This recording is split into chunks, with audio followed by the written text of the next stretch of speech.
আসসালামু আলাইকুম রহমতুল্লাহি ওবরাকাতু। ধারাবাহিক ক্লাস অনুযায়ী আজকে আমরা তাজবিদের শিক্ষা থেকে গুন্নাহ শিখতে যাচ্ছি। তো এই ভিডিওটি সম্পূর্ণ মনোযোগ সহকারে দেখবেন এবং খাতায় নোট করে রেখে দিবেন। তাহলে অবশ্যই আপনি গুন্নাহ শিখতে পারবেন এবং পবিত্র কালামুল্লাহ শরীফ সহিষ্ণুভাবে পড়তে পারবেন। আমরা ক্লাস নিয়েছি ইলমে তাজবিদ, লাহন, তাওজিদ তাসমিয়া, মাখরাজ পরিচিতি, নুন সাকিন ও তানবিন, মিম সাকিন এবং আজকে হচ্ছে সপ্তম ভিডিও গুন্নাহ। তো 17 নম্বর পৃষ্ঠায় চলে যাচ্ছি। তো এই কিতাবটি যদি আপনারা চান অথবা এই অ্যাপ্লিকেশনটি আপনারা চান তাহলে অবশ্যই কমেন্ট বক্সে জানিয়ে দিবেন। তো আমি চলে আসছি গুন্নাহর মধ্যে। সর্বপ্রথম আপনাকে জানতে হবে গুন্না কি। গুন্না হচ্ছে সেটা যেটা নাকের ভিতর থেকে স্বইচ্ছায় আওয়াজ বের করতে হয়, অর্থাৎ নাকের ভিতরে আওয়াজ নিয়ে গুনগুন করাকেই গুন্না বলে। এখানে দেখতে পাচ্ছেন যে গুন্নার কথা বলা হয়েছে সেই গুন্না হচ্ছে ওয়াজিব গুন্না, অর্থাৎ নুন সাকিন সরি নুন এবং মিমের উপরে যদি তাসদিদ থাকে এবং তার পূর্বের হরফে হরকত থাকে তাহলে ওইটা উচ্চারণ করার সময় গুন্না করে পড়তে হবে। তাহলে নুনে আর মিমে তাসদিদ থাকলে এবং তাহার ডান দিকে যদি হরকত থাকে তাহলে আপনার গুন্না করে পড়তে হবে। যেমন এখানে দেখতে পাচ্ছেন মিমের উপরে তাসদিদ আছে, তার ডাইনে আইনের উপরে হরকত আছে। তাহলে আইনে যখন মিমরে ধরব তখনই কিন্তু গুন্না করা লাগবে এক আলিফ পরিমাণ। এটাকেই বলে আপনার ওয়াজিব গুন্না। আপনাদেরকে আমি একটা উদাহরণ সহ দেখিয়ে দিই। তো উদাহরণ সহ দেখিয়ে দেওয়ার জন্য আমি চলে আসলাম একটি খাতার মধ্যে। সরি, এটি ওপেন হচ্ছে না।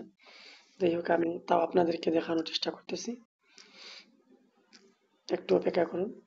তো আমি কিপের মধ্যে চলে গেলাম, এখানে ক্লিক করলাম, এখানে ড্রয়িং আছে, এখানে ক্লিক করলাম।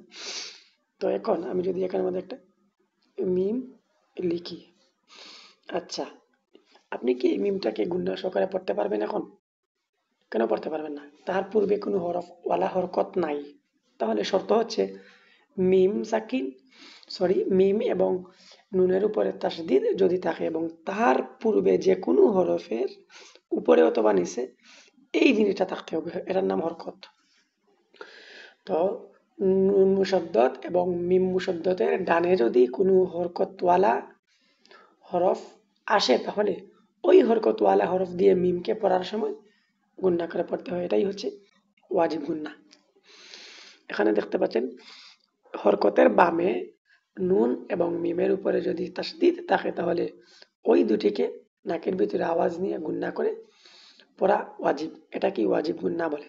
যেমন আম্মা, ইন্নামা। আচ্ছা, তারপরে দেখতে পাচ্ছেন এছাড়াও কোরআন মাজিদের মধ্যে নুন সাকিনের গুন্না আছে, তানবিনের গুন্না আছে এবং মিমে সাকিনের গুন্না আছে। ইনশাল্লাহ আমরা সেগুলো নিয়ে পরে আলোচনা করব। আজকে আমরা জানলাম ওয়াজিব গুন্না সম্পর্কে। ওয়াজিব গুন্না কাকে বলে? তো নুন মুশাদ্দাদ এবং মিম মুশাদ্দাদের পূর্বে হরকতওয়ালা হরফ যদি আসে তাহলে ওই হরকতওয়ালা হরফে যখন মিম মুশাদ্দাদওয়ালা এবং নুন মুশাদ্দাদওয়ালা হরফকে ধরবে তখনই গুন্নার আওয়াজটা হবে। যেমন ইন্না, এই নুন মুশাদ্দাদের ডানে আলিফের নিচে জের আছে, এই জন্য আলিফ দিয়ে নুন পড়ার সময় গুন্না করে পড়তে হবে। এটাই হচ্ছে ওয়াজিব গুন্না। ঠিক একই রকম ওয়া আম্মা, দেখতে পাচ্ছেন মিমের উপর একটি তাসদিদ আছে এবং তার পূর্বে আলিফের উপরে একটি জবর আছে এবং ওই আলিফ দিয়ে যখন মিমকে পড়বেন তখন আপনি নাকের ভিতরে আওয়াজ নিয়ে গুন্না সহকারে পড়বেন। এটাই হচ্ছে ওয়াজিব গুন্না। যদি এক কথায় আপনাকে বলি ওয়াজিব গুন্না কাকে বলে, আপনি বলবেন যে হরকতের বামে নুন এবং মিমের পরে যদি তাসদিদ থাকে এবং সেটাকে উচ্চারণ করতে হয় তাহলে গুন্না সহ পড়তে হয়, এটা কি ওয়াজিব গুন্না বলে। আর আমি আমার ভাষায় বলি নুন মুশাদ্দাদ এবং মিম মুশাদ্দাদের ডানে হরকতওয়ালা হরফ যদি থাকে এবং ওই হরকতওয়ালা হরফে যদি নুন মুশাদ্দাদ অথবা মিম মুশাদ্দাদকে ধরে তাহলেই গুন্না করে পড়তে হবে। যেমন এখানে দেখতে পাচ্ছেন গুন্না, এই যে গাইন নুন পেশ গুন, নুন যেমন না, এই গাইন নুন পেশ গুন পড়ার সময় কিন্তু গুন্না করতে হবে। এটাই হচ্ছে ওয়াজিব গুন্না। যাই হোক, আমরা পরবর্তী ভিডিও ইদিগাম নিয়ে আলোচনা করব। আজকে আমরা সপ্তম পাঠ গুণনা নিয়ে আলোচনা শেষ করলাম। এই ভিডিওটি সম্পূর্ণ দেখা থাকলে এবং বুঝে থাকলে অবশ্যই কমেন্ট বক্সে জানিয়ে দিবেন। আর যদি আপনারা অ্যাপ্লিকেশনটি পেতে চান তাহলে অবশ্যই কমেন্ট বক্সে জানিয়ে দিবেন, আমি এটাও শেয়ার করবো ইনশাআল্লাহ আপনাদের মাঝে। আসসালামু আলাইকুম।